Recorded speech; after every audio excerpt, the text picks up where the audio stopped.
okay? So you can't set a higher standard for your incoming students. The issue regarding do they have to take special education students, that falls under that clause. Now, one of the things that the bill addresses is that a school does not have to compromise its vision and mission.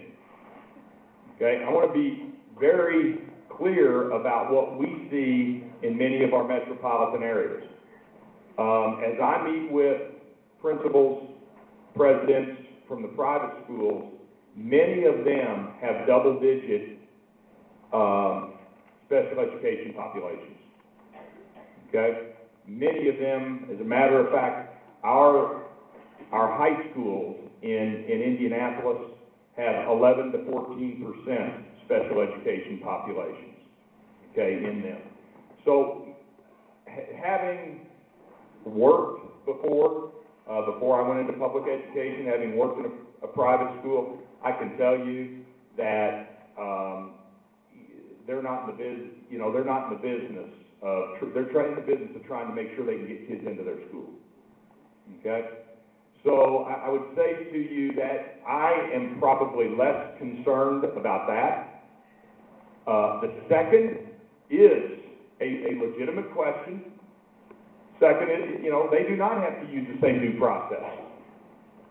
They do not have to use the same due process, which to me goes right to the discussion we just had about multiple count dates. Because if they choose to not serve a student and the student is removed from the private school, especially if it's after count date, I personally do not think the public school should be financially penalized. You shouldn't be compromised. So I think that is an issue of how do we address that issue in multiple count dates. On the other hand, we hear private schools say to us every day, we want to do this, but we also want to be sure the state doesn't overreach into our operations.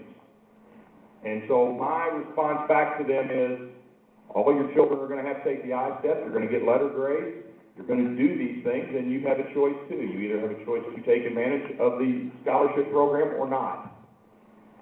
So those are the answers. I also would share that under current federal law, special ed dollars go only into public schools. They can go to charters or traditional public schools.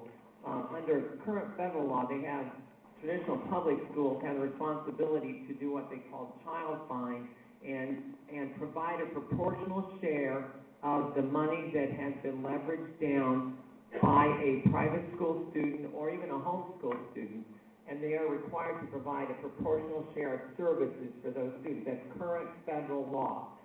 We also are making state law model it because state law pulls down exactly the same on the same child fine for those children. So we're going to have it so that children, if they're in a private school, would have since they're pulling the money down, a proportional share of those resources will be spent for those students in either a homeschool or private school environment, which, like I said, is current federal law. It does not mandate how that is done. It could be that they come to the traditional public school or a homeschool corporation for services. The corporation could already, and many of our traditional public schools are already doing this because, as I said, it is federal law and state law is going to mirror that.